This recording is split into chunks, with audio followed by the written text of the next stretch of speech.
Ayo, segera download Quran Tadabbur, tafsir dalam genggaman Anda.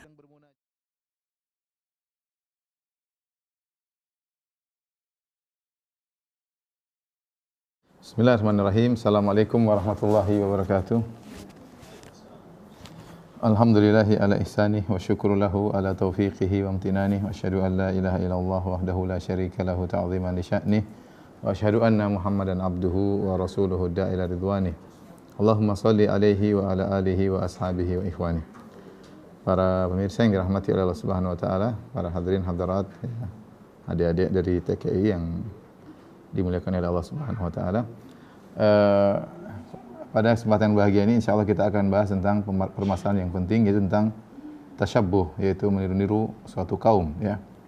Pembahasan ini terasa penting terlebih lagi di zaman sekarang yang dimana di negeri-negeri kaum muslimin banyak terjadi ikhtilat, percampuran antara interaksi antara kaum muslimin dengan non muslim atau orang kafir, sehingga terkadang sebagian mengikuti tradisi yang lainnya.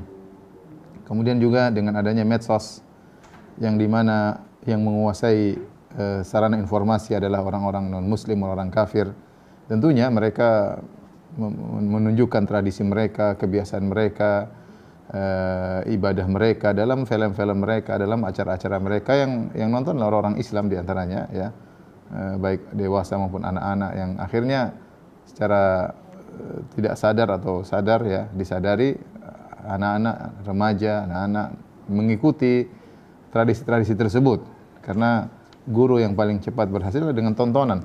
Dengan apa? Tontonan, ya, dilihat, diikuti, akhirnya termasuk kebiasaan-kebiasaan buruk menjadi biasa bagi orang-orang Islam karena sering menyaksikan apa yang dilakukan oleh orang-orang non muslim, ya.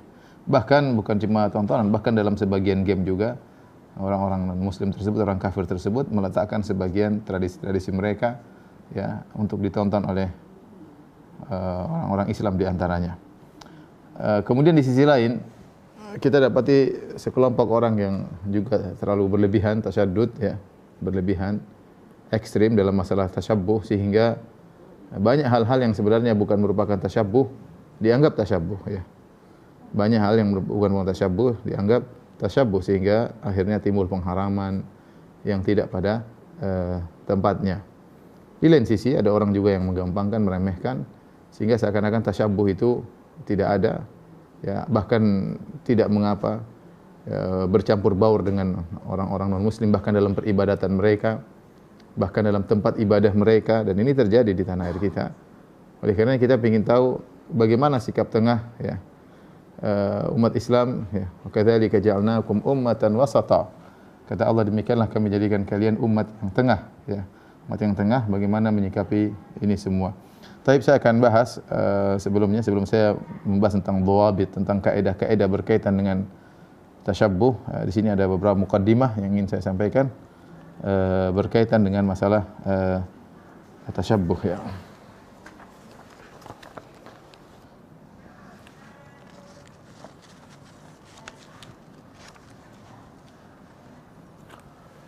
Yang pertama, Islam semangat, ya, untuk menjaga identitas umatnya, ya. Umatnya, sehingga karakteristik, ya,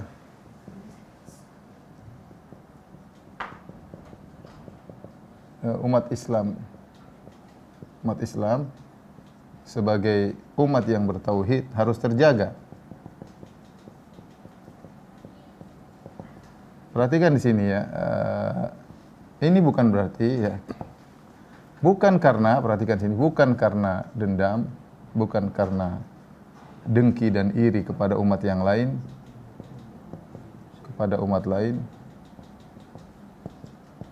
atau karena, bukan pula karena memusuhi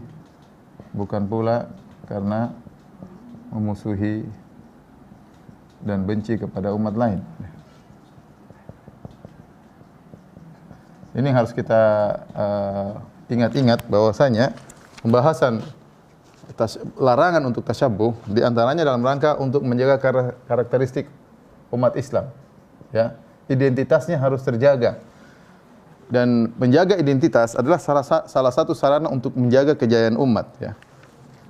Menjaga identitas, perhatikan sini. Menjaga identitas suatu kaum adalah sarana untuk menjaga kejayaan, ya, kaum tersebut.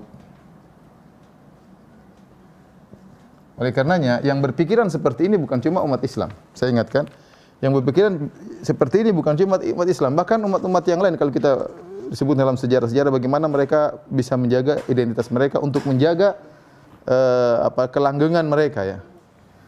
Ya, ini juga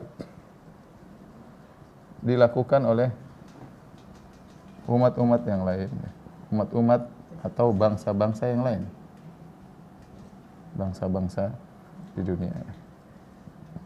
Sebagai contoh, para ulama mencontohkan misalnya apa? Misalnya Jerman, kata para ulama Jerman, ketika hendak membangkitkan kejayaannya kembali, maka mereka mengharuskan untuk kaumnya untuk menghidupkan lagi nasionalisme Jerman, ya, dengan bahasanya harus dijaga, kemudian mulai meninggalkan bahasa Inggris misalnya. Jadi orang harus fanatik terhadap kejermanannya, ya. Dengan begitu maka kemudian Jerman bisa bangkit kembali dengan menjaga hal ini. Kenapa? Karena untuk menjaga kedaulatan Jerman atau untuk membuat dia lepas misalnya dari penjajahan yang lainnya, dia harus menunjukkan nasionalismenya, ya. Karakteristiknya apa harus dijaga, ya, supaya bisa tetap kekal dan bisa tetap jaya, ya. Contoh lagi misalnya kalau kita zaman sekarang misalnya sebagian negara kita lihat Jepang misalnya, ya, atau Cina, ya, tetap berusaha menjaga bahasanya. Ini diantara hal yang bisa membuat mereka semakin ini, mereka berusaha tetap menjaga bahasa mereka, menjaga tradisi mereka, menjaga adat mereka, menjaga budaya mereka. Ya, di antara sarana untuk membuat mereka tetap jaya. Kalau seandainya mereka kemudian terbawa dengan bahasa-bahasa lain, dengan bangsa-bangsa lain, maka akan hilang ciri khasnya dan akhirnya hilang identitas mereka sebagai Jepang atau sebagai Cina. Menurut saya ini ide atau perkara ini adalah perkara yang sangat logis, ya. Karena itu Islam berusaha untuk menjaga identitasnya. Bahkan Yahudi, ya. Contoh Yahudi disebutkan bahasa Ibria atau bahasa Ibrania sudah mulai dilupakan, mulai terlupakan. Tetapi Yahudi mulai menghidupkan kembali bahasa Ibrania menjadi bahasa sebagai pengantar dalam pelajaran-pelajaran mereka. Untuk apa? Untuk menjaga identitas Yahudi. Ya, mereka dalam hal ini lebih ketat lagi. Identitas Yahudi harus dijaga dalam rangka untuk menjaga kejayaan Yahudi. Ini mereka paham akan hal tersebut. Bahkan di antara yang saya baca juga yang menakjubkan seperti India, ya. India, ya. Pernah ada fatwa di sana di India dilarang untuk menjual bunga di hari Valentine. Dilarang untuk menjual bunga hari Valentine karena menurut mereka kepercayaan tentang Valentine ini ada acara-acara pesta Idul Hub, yaitu hari cinta kasih pada tanggal 14 Februari, bertentangan dengan tradisi mereka sebagai orang atau ajaran-ajaran mereka sebagai orang Hindu. Jadi sebenarnya ini salah satu metode Islam untuk menjaga karakteristik umat Islam sebagai umat bertauhid. Dia harus tampil beda, ada punya sifat-sifat yang spesial, berbeda dengan umat-umat yang lain, ya. Wa ma ana minal musyrikin. Seperti kata Nabi SAW dalam Al-Quran, Allah menyuruh Nabi berkata, Qul hadhihi sabili ad'u ila Allah ala basiratin ana wa man ittaba'ani fa subhanallah wa ma ana minal musyrikin. Katakanlah wahai Muhammad, inilah jalanku, aku menyuruh kepada Allah, ya, di atas ilmu aku dan orang-orang mengikutku, ya. Fa subhanallah, maha suci Allah, wa ma ana minal musyrikin, aku bukan termasuk orang-orang musyrik. Jadi dari sini dia tahu mukadimah tentang urgensinya kita urgensinya dilarang tasabbuh, ya.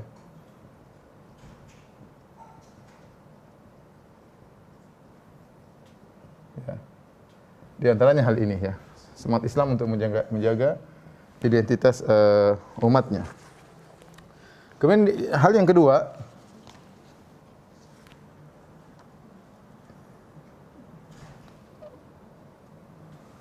uh,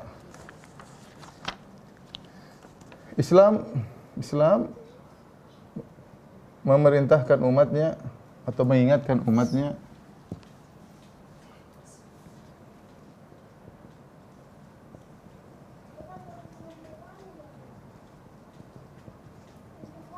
untuk tidak bertasyabbuh, ya, minimal sehari 17 kali. Yaitu dalam doa kita, dalam surat Al-Fatihah kita berdoa, ihdina as-siratal mustaqim. Kemudian siratal ladzina an'amta 'alaihim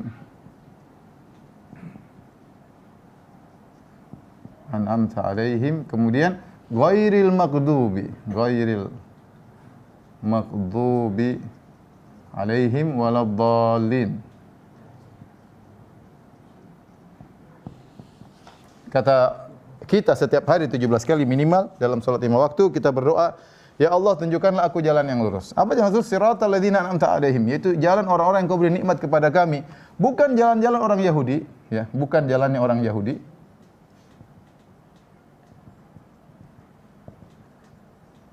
Bukan juga waladdallin, bukan juga jalannya orang Nasara yang sesat.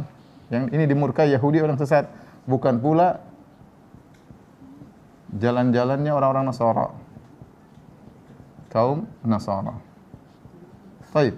Ini menunjukkan kita berusaha menjauhi jalannya Yahudi, jalan Nasara, dan ini adalah tidak bertasyabbuh.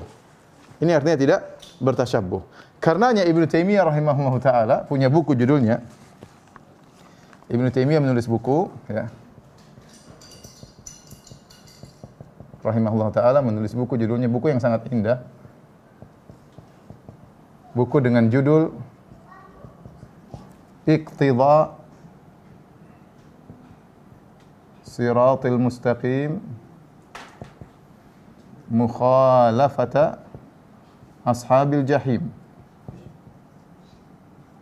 Ini buku ini apa artinya? Artinya Siratal Mustaqim mengkonsekuensikan untuk menyelisihi Ashabul Jahim, para penghuni neraka Jahannam. Ya, saya ulangi. Menempuh jalan yang lurus,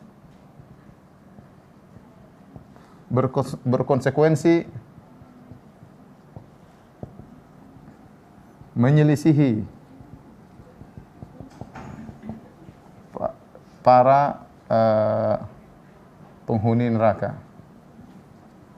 Maksudnya Yahudi dan Nasrani, para penghuni neraka. Ya, karena kalau kita ingin jalan lurus yang murni, mau tidak mau kita harus meninggalkan jalan-jalan Ashabul Jahim. Tidak boleh bertasyabuh dengan Nasara, tidak boleh bertasyabuh dengan Yahudi. Ya.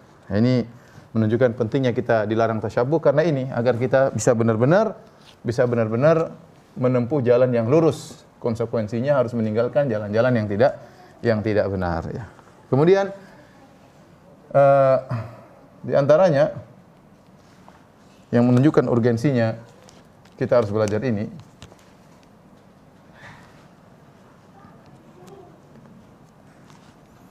bahwasanya menyelisihi orang-orang kafir merupakan salah satu dari al-maqsad syar'i, ya, al-maqsad syar'i, tujuan syariat. Ini jelas sekali, nampak sekali dari perintah-perintah Nabi SAW. Hal ini nampak sekali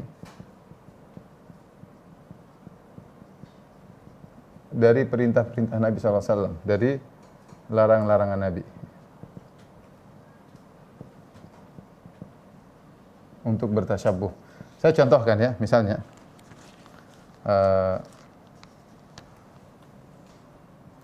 larangan tasyabuh dalam akidah.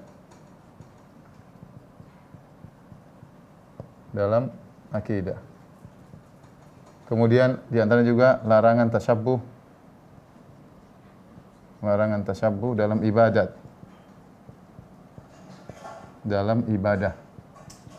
Bahkan larangan tasyabbuh dalam muamalat. Larangan tasyabbuh dalam tradisi. Dalam tradisi ya. Kita kumpulkan ternyata hadis-hadis yang melarang larangan tasyabbuh dalam akidah banyak. Misalnya Allah berfirman ya ahlal kitab la taghlu fi dinikum, wahai orang ahlul kitab jangan kalian berlebihan dalam agama kalian ya. Yaitu misalnya mengkultuskan nabi dan orang soleh. Ini contoh ya. Mengkultuskan nabi dan orang soleh sehingga ya diangkat sampai derajat Tuhan.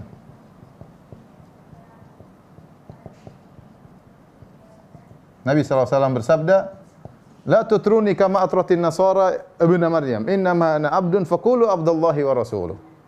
Janganlah kalian terlalu memuji-mujiku ya, berlebih-lebihan kepada diriku sebagaimana orang Nasara berlebih-lebihan kepada Nabi Isa. Innama ana abdun, sungguhnya aku ini seorang hamba. Faqulu abdullahi wa rasuluh. Maka katakanlah Muhammad itu adalah hamba Allah dan rasulnya. Ini larangan dalam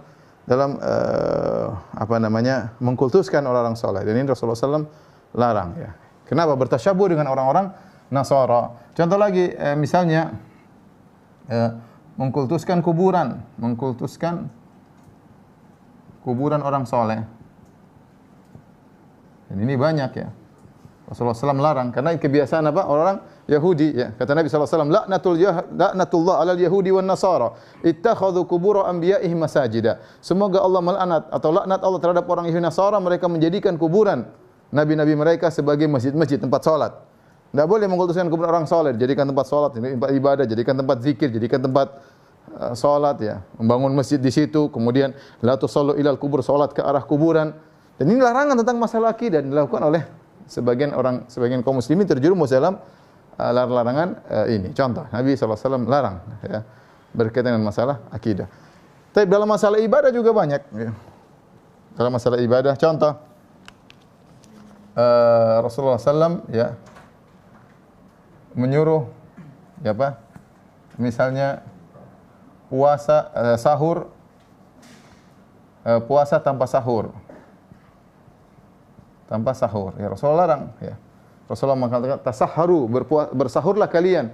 Karena orang-orang ahlul kitab mereka puasa tanpa sahur. Misalnya Rasulullah SAW berpuasa tapi Rasulullah SAW menyuruh untuk ingin berpuasa Muharram tapi Rasulullah juga berpuasa pada sehari sebelumnya, yaitu puasa tanpa sahur dilarang ya. Rasulullah SAW ingin puasa 9 Muharram untuk menyelisihi ahlul kitab Yahudi yang hanya berpuasa pada tanggal 10 Muharram. Kata Nabi SAW, la in ishtu ila qabil la asumanna tasi'. Kalau saya akan hidup sampai tahun depan, saya akan puasa pada tanggal 9 Muharram juga. Kenapa? Untuk menyelisihi ahlul kitab. Mereka juga berpuasa, kita berpuasa, tapi puasa kita beda dengan mereka ya. Puasa kita dengan sahur, puasa mereka tanpa sahur. Kemudian puasa Muharram didahului dengan tanggal 9 Muharram untuk menyelisihi mereka. Adapun mereka hanya tanggal 10 Muharram sebagai bentuk penyelisihan. Nabi menyuruh kita untuk puasa sehari sebelumnya ya. Contoh lagi misalnya ibadah. Ya Rasulullah SAW bahkan dalam hadis Rasulullah SAW menyuruh ya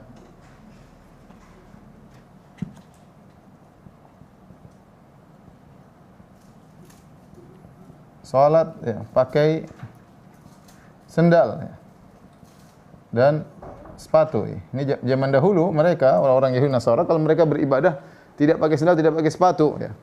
Adapun Nabi menyuruh mereka, para sahabat dulu pakai sendal, pakai sepatu untuk menyelisih mereka ketika itu, untuk menyelisih mereka karena mereka ibadahnya seperti itu ya. Jadi ini menunjukkan Rasulullah SAW masalah ibadah, Rasulullah SAW juga tidak ingin adanya tasyabbuh. Contoh lagi misalnya Nabi melarang salat di waktu terlarang. Kenapa? Karena orang-orang kafir mereka sedang beribadah kepada Tuhan-Tuhan mereka ketika di waktu terlarang tersebut, seperti tatkala matahari terbit, kemudian tatkala matahari tenggelam. Rasulullah bilang jangan sholat di waktu tersebut. Kenapa? Tasyabuh pada waktu ibadah mereka. Rasulullah SAW ingin umat Islam ini punya identitas berbeda dengan yang lainnya ya. Yang lainnya. Taib, dalam masalah muamalah tradisi juga banyak ya. Contoh, dalam hadis Rasulullah SAW, Nabi menyuruh untuk menyemir uban. Ya. Rasulullah SAW menyuruh. Kenapa? Karena Yahudi mereka tidak menyemir uban. Kata Nabi SAW, wajtanibu as-sawat, tapi jauhi semir yang warna hitam. Tapi intinya Rasulullah SAW menyuruh. Kenapa? Ini masa tradisi. Tapi Rasulullah SAW menyuruh untuk menyelisihi mereka. Khaliful Yahud. Silsilah orang Yahudi Nasara. Kemudian Rasulullah SAW menyuruh untuk memelihara jenggot.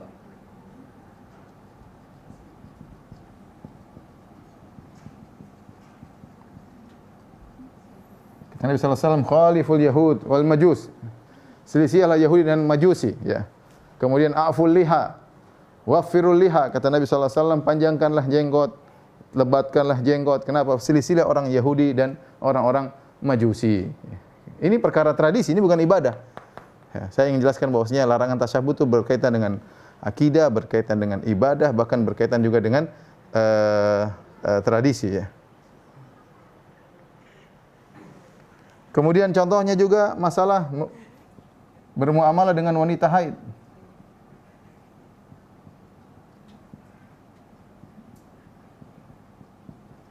Ada seorang sahabat datang kepada Nabi sallallahu alaihi wasallam berkata, "Ya Rasulullah, sehingga Yahudi kalau ada wanita haid la yuakilunaha wa la yujalisunaha." Kalau ada wanita haid, istrinya haid, tidak makan bareng sama istrinya tersebut, bahkan tidak tidur bareng sama istrinya tersebut, bahkan tidak duduk bareng sama istrinya tersebut. Apalagi mau digauli, tentu haram sama sekali. Maka ketika disampaikan kepada Nabi, Nabi katakan kepada para sahabat, "Isna'u kulla syai'in illa nikah." Kata Nabi, lakukan segala sesuatu bersama wanita yang haid kecuali tidak boleh digauli di kemaluannya, itu saja. Illa nikah, yang lain boleh, mau dicumbui, mau dicium, mau diapa. Dan itu Nabi SAW praktekkan. Rasulullah SAW menyuruh Aisyah radhiyallahu anha untuk memakai kain di bawah, kemudian Rasulullah SAW mencumbui Aisyah bagian atas radhiyallahu taala anha. Intinya Rasulullah menyuruh, bahkan dalam masalah muamalah Rasulullah SAW, kalau Yahudi begitu selisihi. Kalau Yahudi begitu selisihi. Ketika sampai hal ini kepada Yahudi, masalah ini tadi wanita haid, maka apa perkataan orang-orang Yahudi? Mereka mengatakan, "Ma yuridu hadzal rajulu an yada'a min amrina syai'an illa khalafana fihi." Ya. Mereka kemudian Yahudi mengambil kesimpulan. Apa kata orang Yahudi?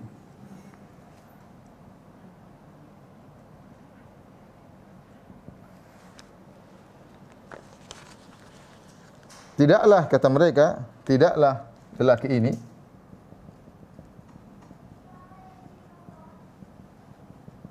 yaitu maksudnya Rasulullah SAW membiarkan satu perkara pun dari perkara-perkara kita, Yahudi maksudnya, kecuali ia menyelisih kita.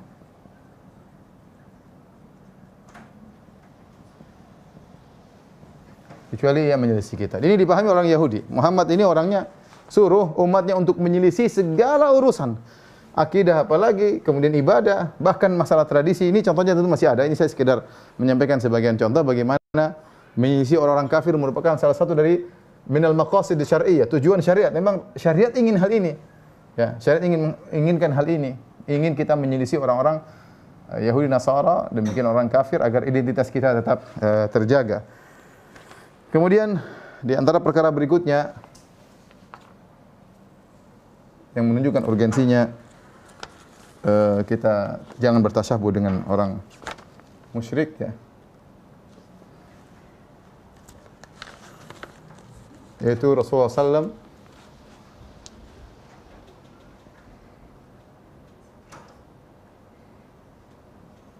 SAW memperingatkan umatnya akan bahaya ini. Umatnya akan bahaya tasyabbuh. Niru-niru mereka, ya. Di antaranya, ya,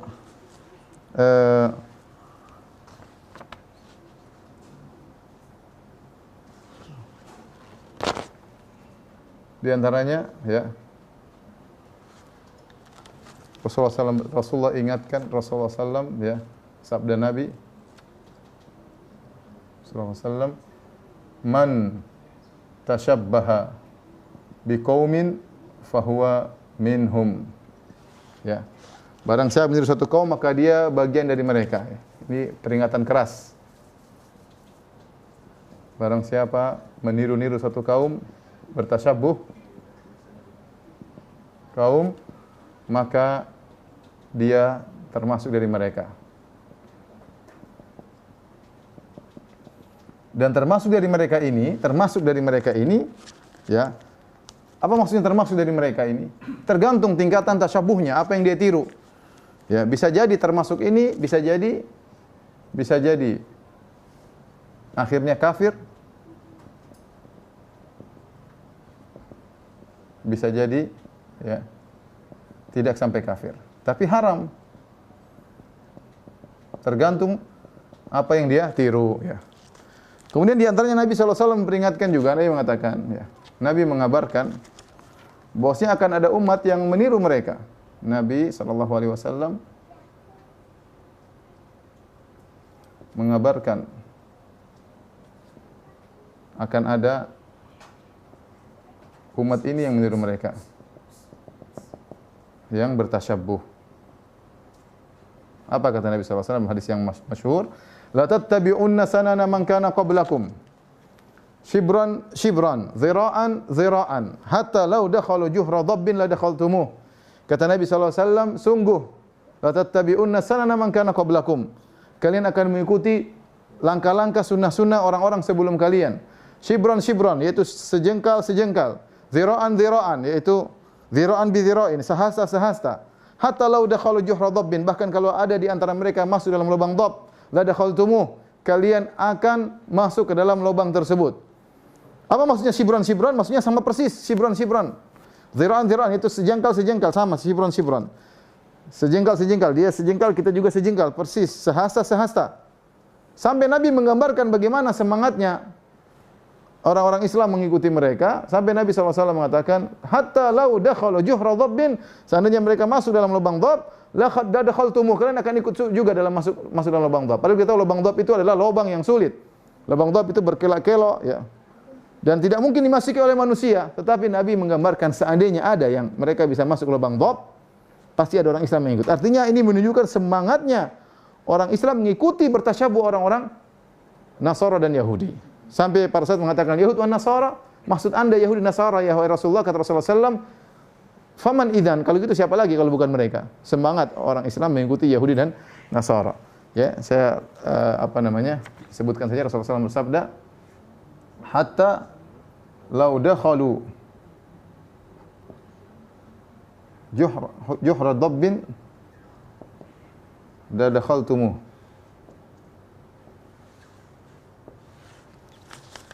Bahkan seandainya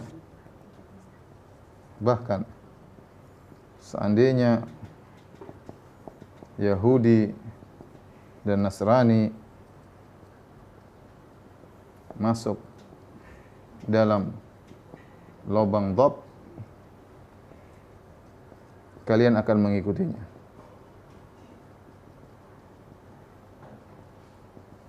Ya. Ini menunjukkan semangat besar untuk tasyabuh. Semangat yang besar untuk bertasyabuh.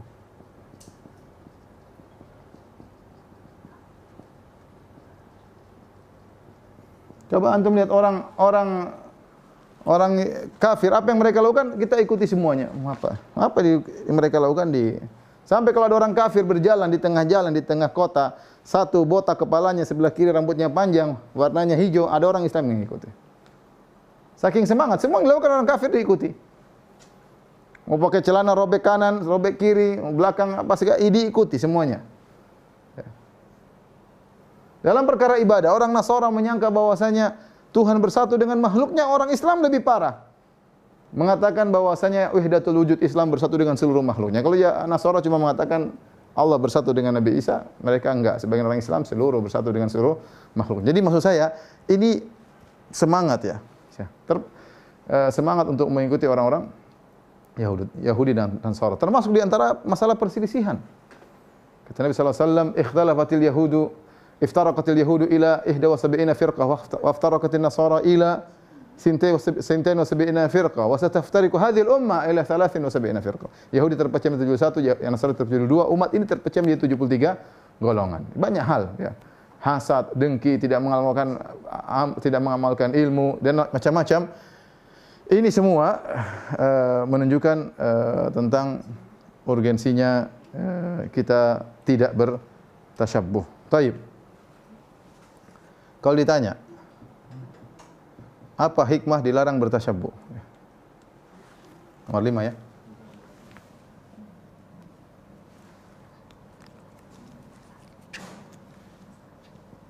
Hikmah, tentu antum bisa jawab insyaallah. Dilarang bertasyabbuh, sudah kita singgung tadi. Ya. Apa hikmah dilarang bertasyabbuh ya? Di antaranya apa tadi? Bisa menghilangkan identitas. Secara manusianya mungkin nggak hilang, tapi identitas Islamnya hilang. Akhirnya kalau sudah identitas hilang, tauhid pudar. Akhirnya apa? Akhirnya tauhid pudar. Ya gimana? Kemudian cara masuk di acara mereka, ikut hari raya mereka, ikut Natalan masuk dalam gereja mereka, mungkin bersolawat dalam gereja mereka misalnya. Gimana? Lama-lama tauhid menjadi pudar. Identitas hilang.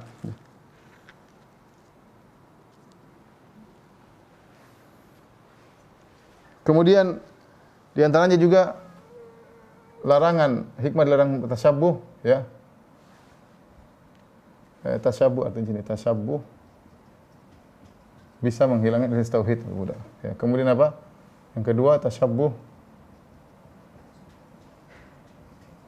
menjadikan orang Islam merasa hina dengan agamanya.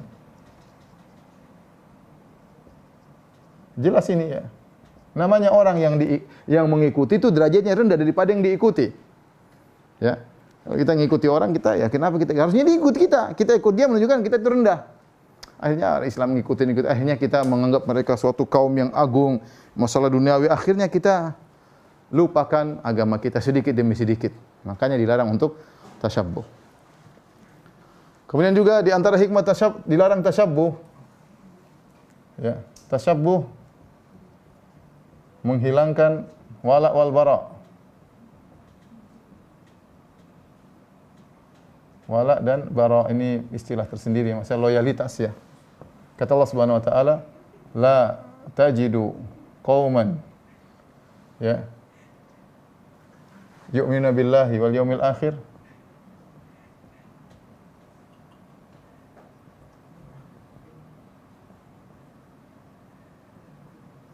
yuwadduna man hadallah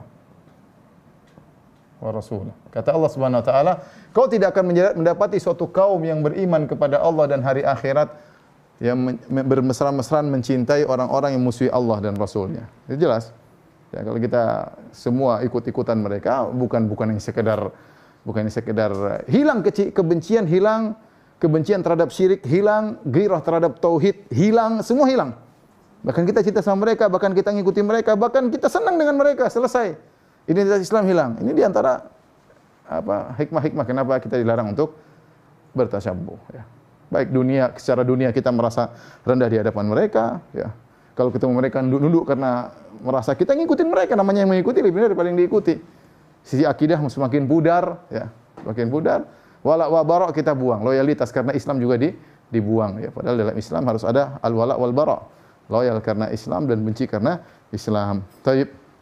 Ini dulu, selanjutnya kita lanjutkan insyaallah setelah dihapus ya.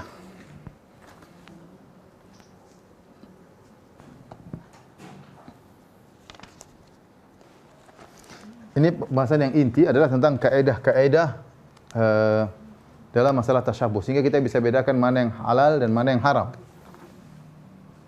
Kaedah-kaedah penting berkaitan dengan tasyabbuh. Bertasyabbuh dengan orang kafir. Dengan orang-orang kafir ya. Taib, kaidah yang pertama,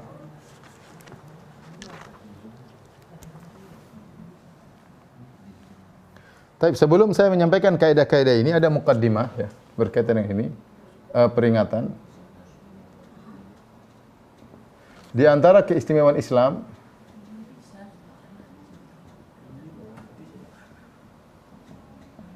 apa keistimewaannya? Islam itu dari satu sisi dia statis, di sisi lain dia dinamis. Statis dalam hal apa? Dalam hal akidah harus kokoh, ya. Akidah, ibadah, ya, kemudian akhlak, ya. Dia statis, tidak boleh berubah dipengaruhi oleh yang lain. Adapun Islam dinamis dari sisi keduniaan, dari sisi keduniaan yang bermanfaat.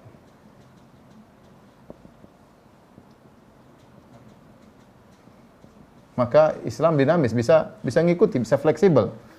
Jadi ini sebagai muqaddimah ingin saya sampaikan bahwasanya larangan tasyabbuh terutama pada perkara-perkara ini yang Islam tidak boleh merubah identitasnya. Adapun masalah yang perkara-perkara dunia bermanfaat, Islam dinamis, boleh, enggak ada masalah jika bermanfaat, boleh diikuti. Ini muqaddimah kesimpulan daripada yang kita sampaikan kaidah-kaidah penting berikut ini ya. Tapi secara detail kita akan bahas kaidah-kaidah ini ya. Yang pertama, ya, tidak dikatakan tasyabbuh, dikatakan seseorang berdosa, tunggu, apa namanya, atau tasyabbuh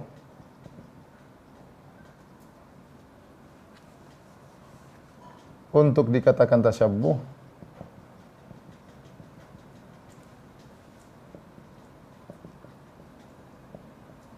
tidak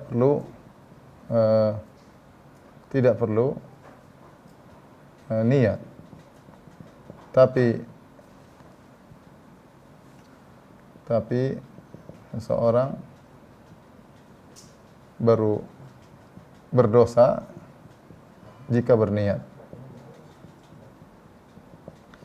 Maksud saya bagaimana? Bisa jadi seseorang dia meniru tradisi orang kafir, dikatakan dia bertasyabuh dari pakaiannya, dari cara gayanya, tapi apakah dia berdosa? Belum tentu. Karena terkadang dia tidak niat, dia tidak ngerti kalau itu haram, ya. Dia tidak ngerti. Dan lafal Nabi tasyabbaha, barang siapa meniru suatu kaum, kalimat tasyabbaha ini menunjukkan dia ada niat ya. Karena lafal ya, tasyabbaha ini menunjukkan, mengisyaratkan akan niat. Ya, akan niat ya. Ya, artinya ada maksudnya apa? Ada banyak kaum muslimin yang terjerumus dalam tasyabbuh namun tidak sadar ya. Semoga Allah mengampuni mereka ya. Karena dia tasyabbuh tapi dia enggak sadar kalau tasyabbuh ya. Semoga Allah mengampuni mereka. Tapi kita sebagai umat Islam kita harus mengingatkan mereka bahwa tidak boleh kita meniru orang kafir dalam hal tradisi mereka. Kemudian kaidah yang berikutnya, tasyabbuh haram secara mutlak jika berkaitan dengan akidah maupun ibadah mereka. Ini haram secara mutlak ya. Haram secara mutlak. Tadi sudah kita sebutkan contoh dalam akidah, misalnya berlebih-lebihan terhadap orang soleh, kemudian meninggikan kuburan, misalnya ya, meyakini bahwasanya Tuhan bersatu dengan makhluk, ini hukumnya haram ya, secara mutlak ya. Contoh sudah disebut tadi ya, misalnya mengkultuskan nabi, manusia hingga derajat Tuhan. Hingga derajat Tuhan. Seperti seorang memuji Nabi atau menganggap Nabi tahu ilmu gaib misalnya, Nabi SAW ini tentu tidak boleh. Atau berdoa kepada Nabi, beribadah kepada Nabi sebagai orang Nasara, beribadah kepada Nabi Isa alaihissalam, ini juga merupakan tasyabuh dengan mereka. Contoh lagi misalnya, tadi sudah saya singgung juga, meyakini Tuhan bersatu dengan Nabi, bersatu dengan makhluk, ya, atau Trinitas misalnya, ya, Trinitas, ya, maka ini tidak boleh, ya, seperti sebagaimana keyakinan ahlu wihdatul wujud atau wahdatul wujud, ya, yang meyakini Allah bersatu dengan makhluk. Bahkan ini lebih parah daripada akidah Yahudi dan Nasara, ya. Contoh lagi misalnya dalam mengkultuskan kuburan, ya. Meninggikan kuburan, ini semua dilarang, ya. Ini hukumnya adalah haram secara mutlak. Kalau zaman sekarang contohnya apa? Dalam ibadah misalnya, ya. Contohnya misalnya menggunakan, ya, lambang-lambang keagamaan mereka.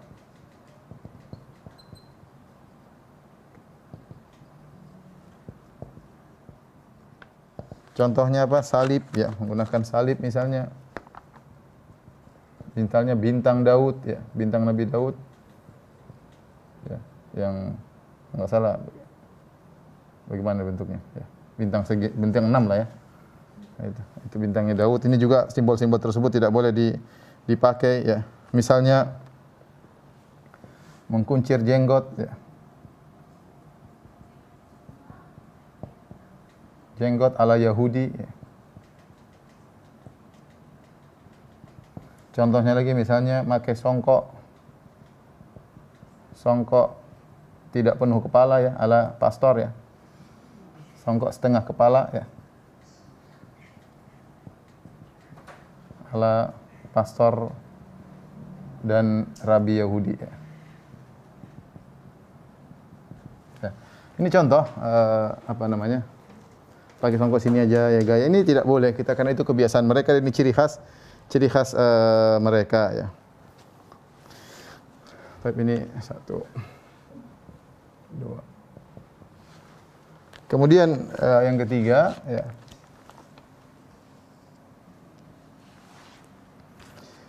bagaimana dengan tasyabbuh dalam masalah tradisi? Tasyabbuh dalam tradisi.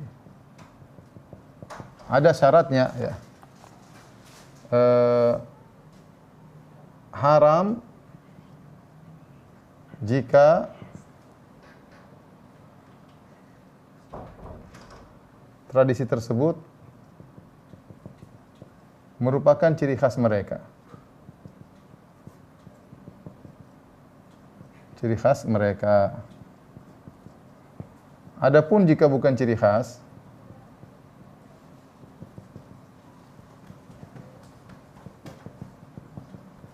maka tidak mengapa.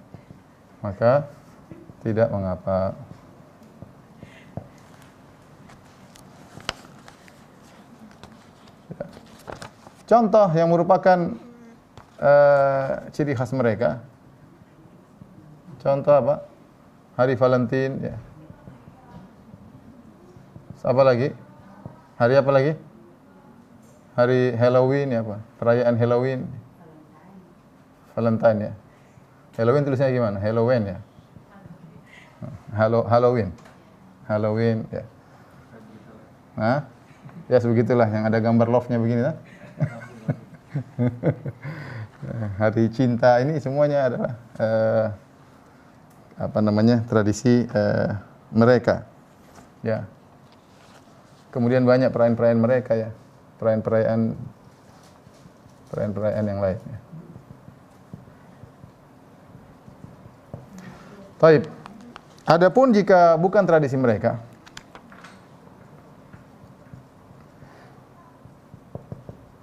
bukan tradisi khusus mereka,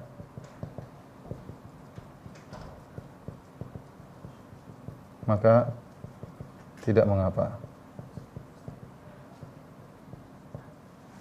Contoh apa? Bisa jadi dari sini kata para ulama mengatakan ketika kita mengkaitkan syaratnya harus merupakan ciri khas mereka, ini menunjukkan hukum bisa berubah. Ini menunjukkan hukum bisa berubah. Hukum bisa berubah. Oleh karena Imam Syafi'i pernah ditanya bagaimana meniru orang kafir. Kata Imam Syafi'i tidak semua, tidak boleh. Bukankah kita makan apa yang mereka makan? Bukankah kita makan apa yang mereka makan? Mereka mungkin punya makan enak ya, kemudian merek-merek dagang, kemudian dibuka di tanah air kita makan, enggak ada masalah. Itu bukan ciri khas, itu masalah tidak ada kaitannya dengan masalah tasyabbuh ya. Ada hal-hal di sana yang bukan tradisi khusus mereka atau tadinya tradisi mereka namun sudah bukan jadi lagi tradisi mereka, atau tadinya merupakan atau sumbernya dari mereka,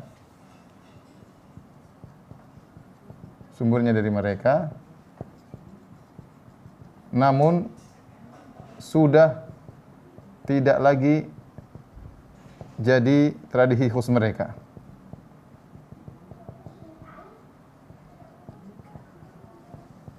Contoh apa? Contoh kata para ulama seperti apa yang bukan lagi dari tradisi. Contohnya seperti apa? Contohnya pakai jas. Pakai jas ya. Jas dulu mungkin dari mereka, tapi sekarang semua orang sudah pakai. Contoh, Lajnah Daimah berfatwa tentang misalnya pakai dasi.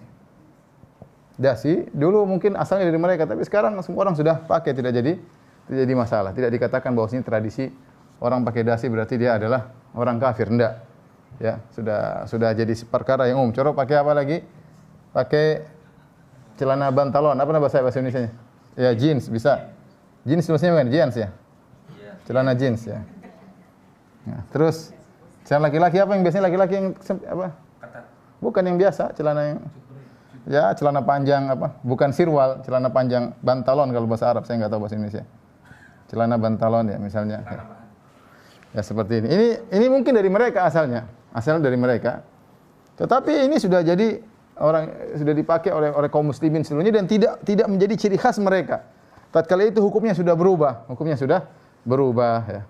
Hukumnya sudah berubah. Oleh karena tatkala hukum sudah berubah, sudah bukan menjadi ciri khas mereka, maka menjadi halal. Ya. Karena tasyabuh sudah tidak ada lagi. Sudah namanya tasyabuh, sudah sama semuanya. Nah, ada hal-hal yang ciri khas mereka. Contoh yang ciri khas mereka di sini.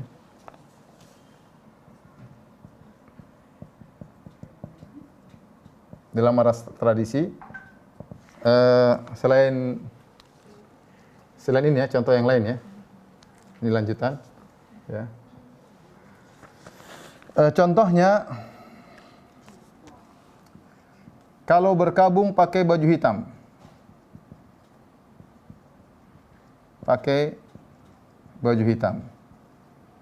Ini tidak tahu di Indonesia, saya nggak orang tahu, tapi kalau di negara-negara Arab yang di situ ada bercampur Nasara dengan kaum muslimin, jadi kalau mereka ada orang kematian semua pakai baju hitam ya, menunjukkan berkabung. Maka tidak boleh kita niru karena itu ciri khas mereka. Contoh lagi, kalau nikah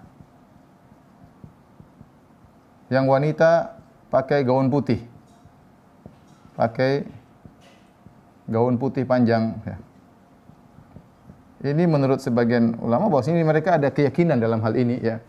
Bahwasanya putih menggambarkan bersihnya atau sucinya dan lain-lain, atau mungkin yang panjang itu ada. Intinya ciri khas mereka, maka tidak boleh kalau seorang nikah wanitanya pakai gaun seperti biasanya yang diadakan di gereja-gereja, maka itu juga tidak diperbolehkan karena itu merupakan ciri khas mereka ya.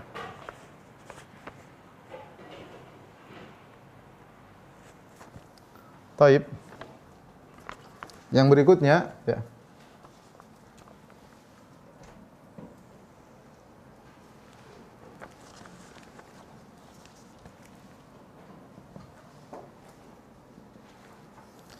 Adapun perkara-perkara yang bermanfaat,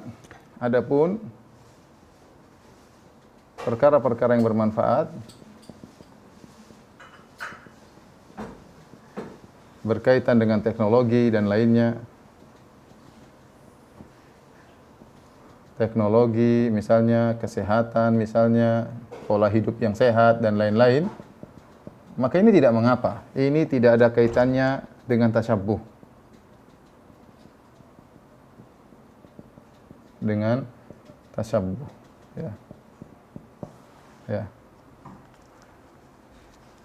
Maka boleh diikuti selama tidak melanggar syariat,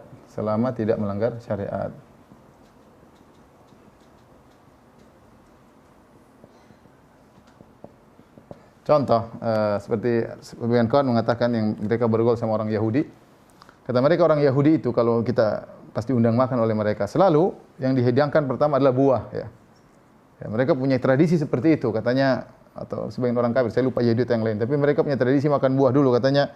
Ini melancarkan pencernaan dan lain-lain. Maka seorang meniru boleh-boleh saja, ya. Nabi sallallahu alaihi wasallam menggunakan metode Khandaq dalam perang menggelik parit, padahal itu tradisi Persia. Ketika dalam perang Khandaq, Salman Al-Farisi berkata, "Ya Rasulullah, inna idza husirna khandaqna." Ya Rasulullah, kami kalau terkepung kami pakai khandaq. Bikin khandaq sehingga parit, sehingga orang tidak bisa tembus. Rasulullah kerjakan meskipun tradisi Persia. Contoh juga disebut Rasulullah dalam perang Taif. Perang Taif menggunakan manjanik.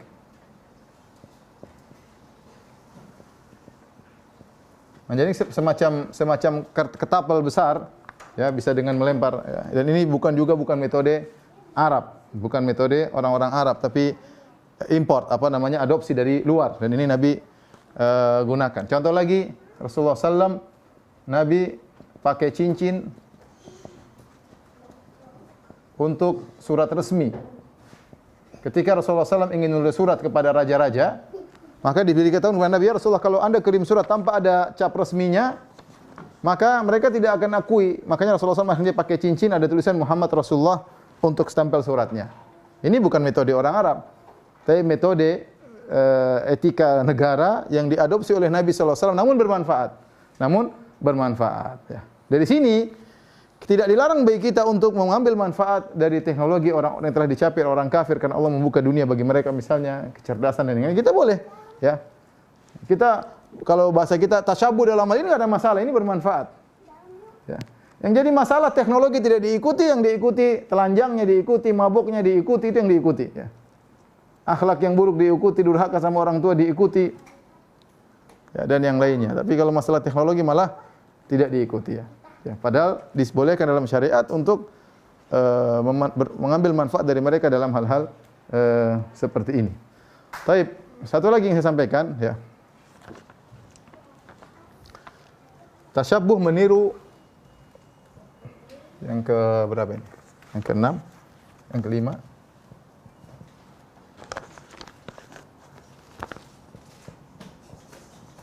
Tasyabbuh meniru orang kafir perorangan, secara person.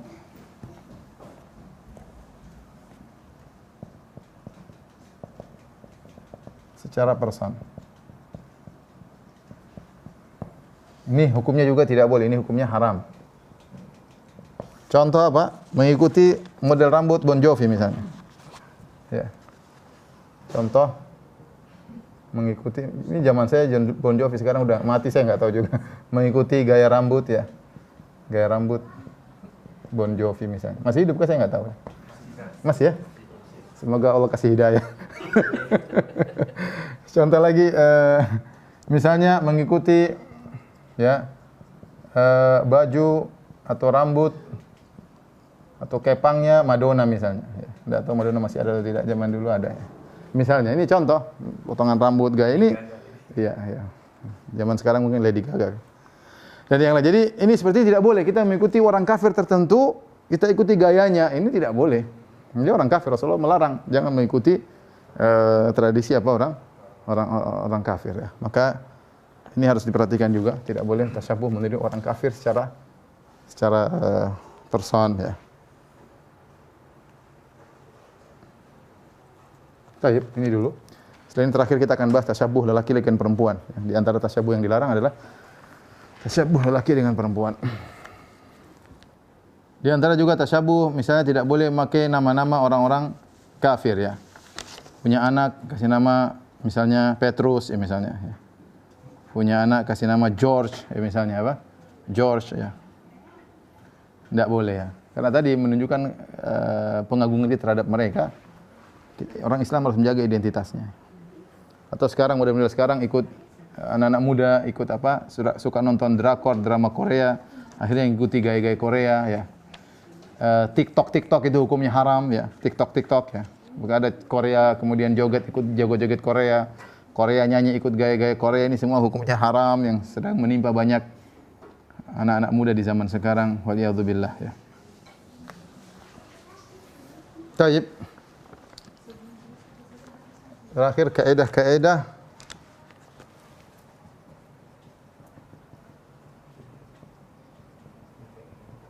berkaitan dengan tasyabuh lelaki terhadap wanita atau sebaliknya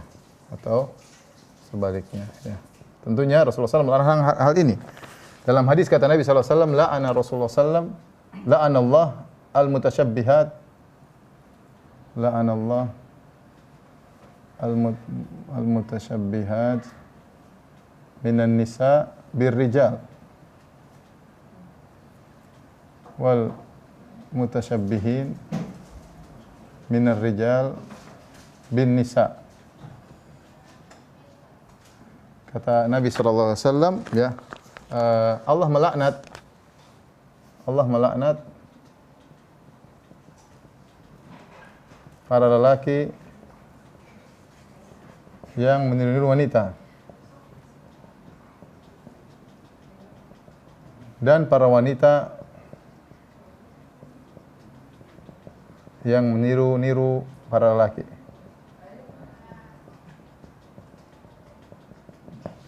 Taib. Apa kaidah yang berkaitan dengan ini? Ada 4 kaidah yang ingin disampaikan ya. Kaidah yang pertama, apa yang dikhususkan oleh syariat untuk salah satunya, maka tidak boleh diikuti oleh yang lain. Maka tidak boleh diikuti oleh yang lain. Misalnya, syariat mengkhususkan bolehnya kain sutra dan emas bagi wanita. Maka lelaki tidak boleh mengikuti.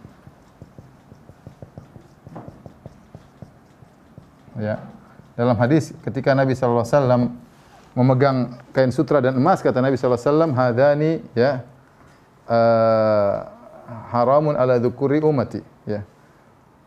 Wa halalun linisaiha, atau kama qala Nabi sallallahu alaihi wasallam. Kata Rasulullah sallallahu alaihi wasallam, 2 perkara ini, emas dan perak, haram bagi para lelaki dari umatku dan halal bagi para wanitanya. Ini yang membolehkan enggak siapa? Syariat. Di sini ada syariat, dikhususkan oleh syariat.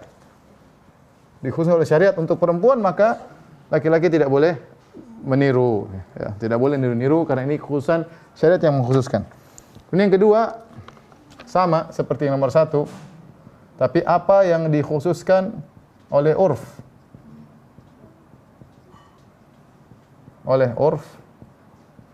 tradisi kepada salah satunya, salah satu dari keduanya, maksudnya laki-laki atau wanita, ya, maka yang lain tidak boleh mengikuti. Maka yang lain tidak boleh mengikuti.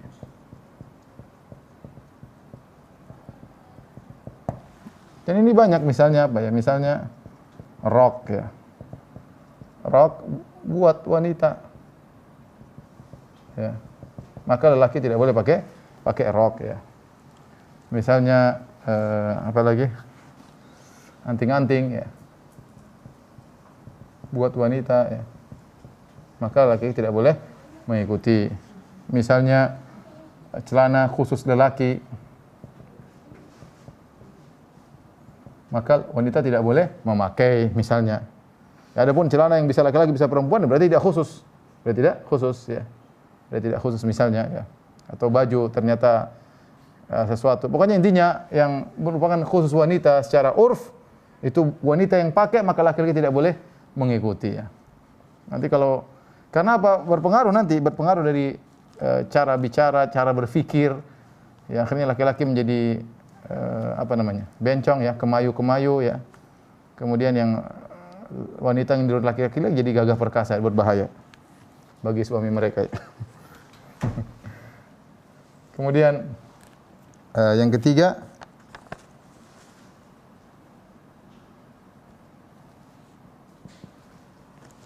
jika ada dalil syar'i yang membolehkan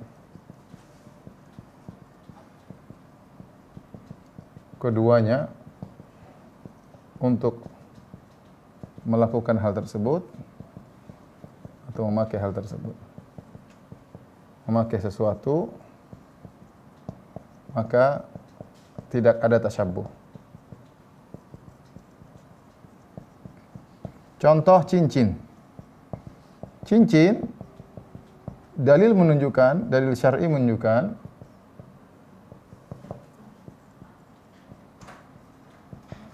boleh dipakai oleh lelaki dan wanita. Laki dan wanita. Maka tidak ada tasyabbuh dalam hal ini. Jangan laki-laki pakai cincin dikatakan tasyabbuh dengan wanita. Ya, karena memang syariat membolehkan dua-duanya. Rasulullah pakai cincin, para sahabat juga pakai cincin, ya. Kemudian yang keempat, yang terakhir, yang memiliki tasyabbuh yang muncul dari sananya, ya, maka berusaha semaksimal mungkin untuk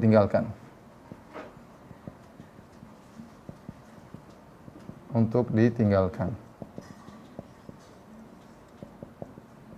Jika tidak mampu, maka tidak berdosa. Contoh, ya. Seseorang lelaki yang dibina di keluarganya kemayu, ya. Lemah lembut, ya. Lemah lembut seperti wanita. Jadi misalnya dia 5 bersaudara, kakak beradik. Anak pertama, anak kedua, anak ketiga, 4 perempuan semua. Dia anak terakhir laki-laki. Tapi karena dia mainnya sama kakak-kakaknya perempuan terus, maka akhirnya dia seperti gaya bicara yang seperti perempuan, mainannya boneka, kemudian jalannya seperti perempuan karena lingkungan merubah dia, ya. Menjadi seperti itu. Maka orang seperti ini kita suruh dia untuk meninggalkan sikap-sikap tersebut. Ya, semaksimal mungkin dia berusaha. Tapi kalau dia sudah berusaha ternyata tidak berubah-ubah juga, ya kita bilang la yukallifullahu nafsan illa usaha. Itu di luar kemampuan seseorang, Inilah kaidah yang berkaitan dengan tasyabbuh antara laki dengan wanita. Yang perlu saya ingatkan terakhir, ya, peringatan.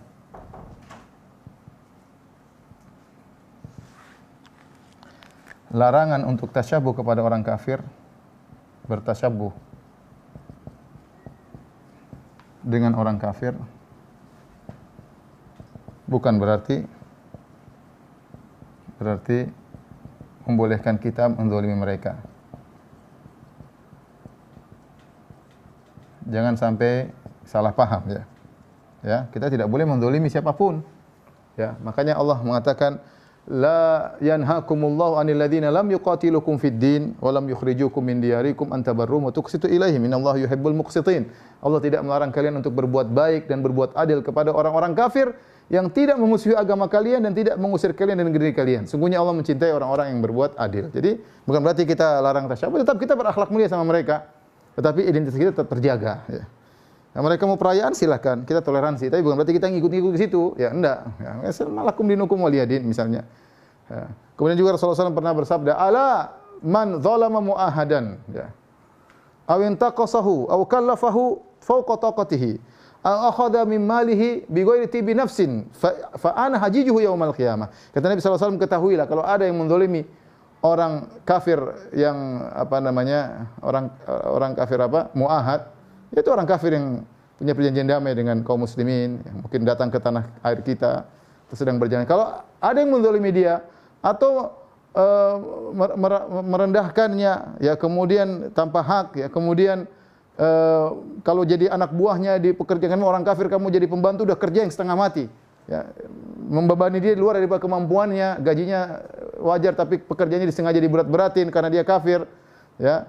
Atau mengambil hartanya tanpa dia ridho, kata Nabi, aku akan mendebat dia pada hari kiamat. Aku akan bela orang kafir tersebut pada hari kiamat. Ini peringatan keras dari Nabi SAW. Bukan berarti tatkala kita belajar tentang larangan tasyabuh kemudian kita menjadi sangar, kemudian menjadi kita ingin orang mengenal Islam dengan akhlak yang mulia, kita sampaikan dengan cara yang baik ya. Bahkan Nabi SAW, Allah berfirman, wala tujadilu ahlal kitab illa billatihi ahsan illa alladzina zalamu minhum. Jangan kalian berdialog dengan orang-orang ahlul kitab kecuali dengan cara yang terbaik, kecuali yang zalim di antara mereka, enggak ada masalah. Tapi intinya larangan bertasyabuh jangan sampai dipahami bahwasanya kita kasar harus sangar kepada mereka, tidak, tetap kita berakhlak mulia dan tidak boleh menzalimi siapapun. Wallahu alam bisawab. Ini saja yang saya sampaikan. Kalau ada yang bertanya saya persilahkan. Wallahu taala. Jazakallahu khairan Ustaz atas perhatiannya pada hari ini. Dan buka selanjutnya kami akan masuk pada sesi tanya jawab. Silakan bagi ikhwan sekalian yang tadi sudah bertanya untuk siap-siap apabila dibukakan audionya bisa bertanya langsung. Ada yang unik Ustaz, dari kajian kita yang panjang ini ada terkumpul 15 penanya dengan tema ulang tahun Ustaz. Iya. Ya, dengan tema ulang tahun, saya akan berikan kesempatan kepada satu penanya untuk mewakili permasalahan ulang tahun. Silakan dibuka atas nama Hafiz Farhan, silakan dibuka pakai V. Hafiz. Ya, Assalamualaikum warahmatullahi wabarakatuh Ustaz. Waalaikumsalam warahmatullahi wabarakatuh. Ya, jadi saya mau menanyakan Ustaz, saya jadi di kantor itu kan ada bos yang kafir ya. Iya. Dia baik gitu ya, dan kerabat-kerabat di kantor juga pada kalau misalnya dia ulang tahun merayakannya dan ikut mengucapkan selamat hari ulang tahun. Sementara saya setelah tahu bahwa kerabat di kelas kami itu salah, saya agak melakukannya, tapi saya sudah berteguran dari teman-teman saya. Sebaiknya apa yang saya lakukan agar saya tidak timbul dan tidak enak gitu kalau di hati saya. Jazakallahu khairan.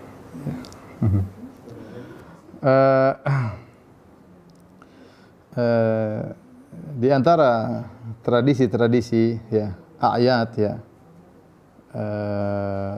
perayaan-perayaan yang tidak diajarkan oleh Islam adalah perayaan ulang tahun ya. Nabi SAW ketika datang ke kota Madinah ya, Nabi mendapati orang-orang lahum yaumani yal'abuna fihima. Orang-orang Madinah mereka bermain-main 2 hari, hari raya mereka ya. Maka Nabi SAW mengatakan innallaha qad abdala lakum khairan minhuma ya. Yaumal adha yaumal fitr. Kata Nabi SAW, sungguhnya Allah telah menggantikan bagi kalian berdua perayaan yang lebih baik daripada ini semua, yaitu hari raya Idul Fitri, hari raya Idul Idul Adha. Ya, maka perayaan dalam Islam cuma dua itu, Idul Adha, Idul Fitr. Adapun perayaan-perayaan selain itu maka ini adalah sumbernya dari orang-orang kafir ya. Sebenarnya orang kafir, maka kita hendaknya menjauhi perayaan-perayaan tersebut. Berkaitan ulang tahun tentunya kalau kita orang Islam ya, kita bertambah tahun, terutama kita sudah umur semakin tua, ya harusnya kita semakin menurunkan diri kita semakin bertambah umur, semakin dekat kepada Allah Subhanahu wa taala, pertanggungjawaban semakin besar, akan semakin banyak yang dihisab oleh Allah Subhanahu wa taala. Terus bagaimana persiapan kita untuk tahun-tahun berikutnya? Bukan dengan adanya ulang tahun kemudian kita berpesta-pesta, kemudian bersenang-senang. Maka hendaknya kita menjauhi acara-acara seperti ini ya. Adapun apa yang ditanyakan oleh akh tadi ya, kalau ada bosnya ulang tahun ya, kita tetap berbuat baik kepada dia tapi tidak pada hari ulang tahunnya ya. Tidak pada hari ulang tahunnya ya. Apapun kata kawan-kawan ya, kita tanggapi dengan baik saja. Kalau kita merasa tanggapan kita semakin parah, sudah enggak usah tanggapi. Senyum-senyum aja ya. Tapi kita ketemu bos, kita ramah-ramah saja seperti biasanya ya. Seperti biasanya. Kita tunjukkan bahwasanya bukan berarti kalau kita enggak mengucapkan selamat ulang tahun berarti kita tidak menghormati dia. Tidak demikian. Ya silakan ya. Ya, tapi kita jangan hanya sekedar mengikuti kata-kata orang, akhirnya kita terjebak dalam hal-hal tersebut ya. Wallahu taala alam bisawab. Ya. Jazakallah Ustaz. Ini kalau nggak disampaikan pertanyaannya, saya takut banyak yang melakukan saat ini. Ada 5 pertanyaan tentang bagaimana dengan mengganti kalimat selamat ulang tahun dengan barakallahu fi umrik gitu Ustaz. Itu ada 5 pertanyaan yang bertanya hal yang sama. Kalau orang mendoakan kita bilang amin aja. Kita tidak bikin perayaan ya. Kita tidak bikin perayaan ya. Kita didoain kapan saja ya. Mat milad misalnya. Ya, nanti ya, Valentine diganti dengan mat mahabbah ya. Apa? Selamat mahabbah, hari mahabbah ya. Idul hub ya. Mahabbah kan Islami dah. Jadi kalau orang doain kita bilang amin aja, nggak ada masalah ya. Tapi kita tidak perlu menghidupkan, karena ulang tahun sulit kita bisa mengontrol. Kalaupun misalnya kita bilang ulang tahun boleh, bilang ulang tahun boleh, orang ulang tahun gimana ya? Sudah bikin acara, musik-musik, nyanyi-nyanyi, terkadang laki-laki perempuan ya. Kemudian pakai lilin misalnya umur 60, lilin 60 ya. Nah, kalau sempat ada kita canda, ini kayaknya hari ulang tahun ini. Ya, kalau udah tua jangan pakai lilin, pakai bor. Jadi bor 60 bor ya. Jadi maksud saya tradisi ini kita tinggalkan ya. Jadi akhirnya masuk pada anak-anak juga pada ngikut tradisi ini. Kalau ulang tahun tidak dikasih apa-apa, seakan-akan tidak disayang, seakan-akan tidak ini kita hilangkan. Maksudnya kita sayang pada anak setiap saat, tidak tunggu dia ulang tahun. Tidak tunggu dia ulang tahun. Karena ini berkaitan dengan ayat. Ayat itu suatu yang berulang-ulang per tahun dan dirayakan seperti perayaan, itu tidak boleh. Lain halnya misalnya kita perayaan bukan Id, bukan suatu yang berulang. Contoh, kita buka perusahaan baru, kita perayaan. Boleh kan, itu tradisi.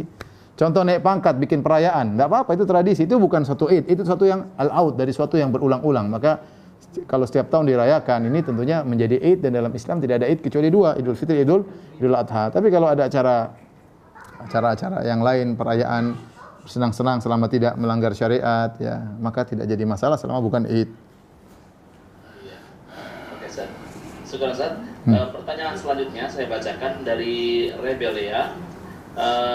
Ustaz mohon izin, saya pernah jadi MC untuk acara perayaan Natal di kantor saya bekerja, padahal saya beragama Islam. Bagaimana tobatnya, Ustaz? Tobatnya udah istighfar kepada Allah Subhanahu wa taala, jangan ulang lagi ya, jangan ulang lagi. Kalau mereka mengundang lagi ada acara, biarkan mereka yang MC sendiri ya. Kita tidak perlu menjadi MC pada acara seperti tersebut, acara merayakan anak Tuhan, tentunya lahirnya Tuhan anak. Tentu ini adalah perkara kesyirikan, maka biarkan mereka menjalankan acara mereka, walaupun kita tidak umat Islam, tidak. Wallahu a'lam bishawab. Iya, syukur Ustaz.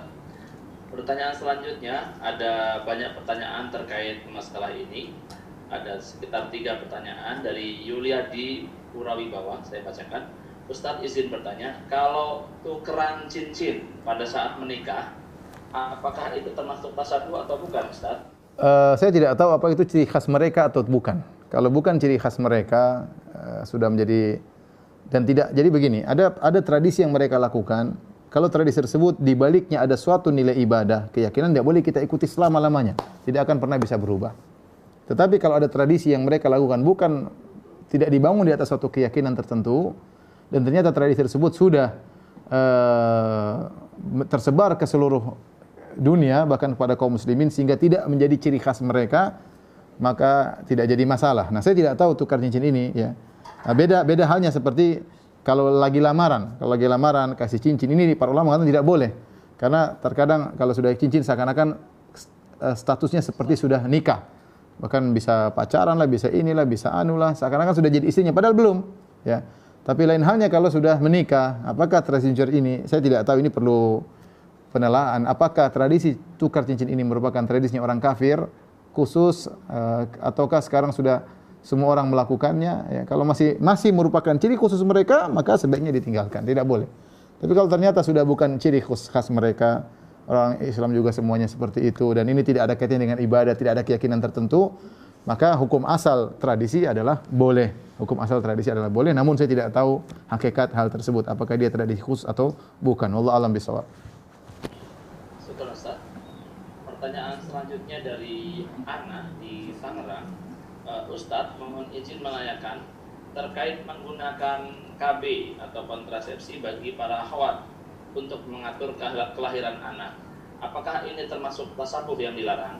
Kita katakan tadi segala perkara yang bukan ciri khas mereka dan berkaitan dengan hal yang bermanfaat, ya, teknologi atau kesehatan atau pola hidup, selama itu baik, maka tidak jadi masalah, kita boleh mengadopsi dari mereka, ya. Banyak teknologi yang mungkin kita ambil dari mereka seperti misalnya operasi sesar misalnya, atau tadi cara pola makan, ya, kemudian kegiatan-kegiatan yang lain yang itu tidak ada kaitannya dengan cara ibadah, tidak ada kaitannya dengan maksiat, ya. Kalau itu perkara yang baik maka tidak mengapa. Contoh seperti mungkin KB, kalau secara kesehatan itu baik, ya. Ada seorang mungkin dia menggunakan KB karena kondisi kesehatan yang tidak baik. Kalau kelahiran terus maka mungkin kondisi rahimnya tidak baik sehingga dokter menganjurkan untuk KB, ya. Maka kalau itu baik, ini tidak ada kaitan dengan masalah tasyabuh, ya. Nanti masalahnya apakah boleh atau tidak, ya. Apakah dia KB karena takut tidak bisa kasih makan anak, maka itu haram. Tapi kalau dia KB sekedar untuk mengatur, ya, karena kondisi kesehatan yang kurang baik, maka ini tentu tidak jadi masalah. Wallahu a'lam bishawab. Pertanyaan selanjutnya dari Muhammad Akram, silakan dibuka. Muhammad Akram.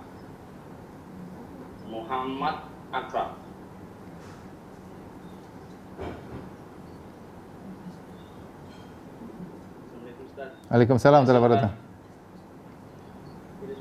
Apa hukum penghormatan sesama anggota seni bela-diri di mana penghormatannya itu membubuhkan badan? Sama seperti budaya yang ada di Jepang dan Korea Selatan, yaitu membubuhkan badan untuk menghormati orang lain. Kita dalam Islam tidak boleh inhina, menundukkan badan untuk menghormati orang lain, ya. Tapi kalau tidak menundukkan badan, sekedar misalnya begini, ya, ini tradisi sudah tersebar di mana-mana, ya. Jadi tradisi apapun kalau bertentangan dengan syariat maka tidak boleh, ya. Adapun menundukkan badan sampai itu seperti rukuk maka hukumnya haram, ya. Hukumnya haram, ya. Adapun jika tradisi tersebut sudah tersebar, ya, dan ternyata tidak bertentangan dengan syariat, bukan merupakan ciri khusus mereka lagi, bukan merupakan ciri khas mereka lagi, maka tidak mengapa karena sudah hukum asal tradisi boleh. Tapi kalau menundukkan badan, ini sepertinya dua hal yang menjadikan dia terlarang. Pertama, mungkin masih menjadi tradisi khas mereka sebagai sumber asal misalnya karate tersebut, ya, dari negeri tertentu, Jepang atau Cina misalnya. Yang kedua, menghormati orang dengan menundukkan badan tersebut, rukuk ini hukumnya haram. Wallahu a'lam bishawab. Iya. Sekarang Ustaz, ini ada pertanyaan dari Ummahat juga. Ini pertanyaannya unik. Ustaz, apakah mengikuti make up khas Korea atau Amerika juga termasuk tasyabuh? Bila ingin bermake up untuk suami, apakah ada kaidahnya?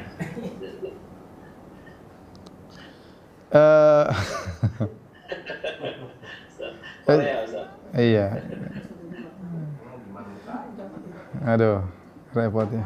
Mau banyak yang cara-cara lain yang bagus, yang tidak harus cara Korea. Kalau kita laki-laki yang penting ya perempuan berusaha mempercantik diri, yang penting akhlaknya baik. Kalau akhlaknya baik insya Allah sayang. Percuma muka kayak Korea tapi kepala batu, akhlaknya buruk ya. Sama aja nanti mukanya kayak bidadari dari gua hantu, sama aja. Oleh karena maksud saya hal-hal yang seperti itu dijauhi ya. Tapi maksud saya bergaya selama itu disenangi oleh suami, hukum asalnya boleh-boleh saja ya. Tapi jangan kita sengaja meniru Korea tersebut karena Rasulullah melarang tasyabuh. Kalau itu ciri khas make upnya Korea, ciri khas orang itu make up gaya Korea, maka tidak boleh. Karena sudah merupakan ciri khasnya, ya, merupakan ciri khasnya. Tapi tadi silakan menghias diri untuk suami, tapi jangan lupa menghias akhlak itu yang lebih utama. Allah alam bisawab. Iya. Selanjutnya Ustaz, silakan dibuka pertanyaan dari Saifullah. Silakan. Saifullah. Masih ada nih, Saifullah Purwokerto. Masih ada Mas, tapi saya bacakan saja. Ya. Di sini masih dibaca. Pertanyaannya bagus. Di sini juga masih saya lihat masih ada di daftar. Ustadz, mohon bertanya, Bapak saya bernama Markus. Pada saat ini usia beliau sudah di atas 80 tahun. Mohon saran, apakah harus mengganti namanya saat ini atau bagaimana baiknya? Ya udahlah, kalau 80 tahun sudah ada uzur. Mau suruh kita ganti nama bapak dengan nama lain, kalau dia ridho bagus ya. Kalau dia ridho bagus. Tapi kalau dia 80 tahun kita nggak tahu orang uzur, nggak ngerti dan yang lain. Tapi kalau kita panggil ya, boleh kita panggil dengan nama yang lain ya.